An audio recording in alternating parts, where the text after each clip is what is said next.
ويانا معاك، وعمره ما بيخلفش معاك، في كل عمر ويانا معاك، وعمره ما بيخلفش معاك. أوجه يا ولاد، أوجه يا ولاد، أوجه يا ولاد، أوجه يا ولاد، أوجه يا ولاد، أوجه يا ولاد. كل سنة وانتم طيبين، ويجعلوا رمضان كريم علينا وعليكم يا رب ان شاء الله.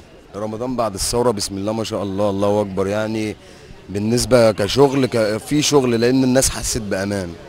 ده اهم حاجة في الموضوع، ان الناس حست بامان وفي حب، والناس ما بقتش خايفة انها تشتري. يعني كانت الاول الناس خايفة انها تشتري، دلوقتي بسم الله ما شاء الله يعني المبيع ازداد عن الاول. الاسعار كانت طبعا غالية عشان هي كانت جاية اصلا بسعر الدولار كان مرتفع ايام الرئيس الراحل. أنا اشتريت لأولاد ولاد أحفادي، يعني فرحة وحبيبة وشادية وربنا يخلي، وكل سنة وانتم طيبين.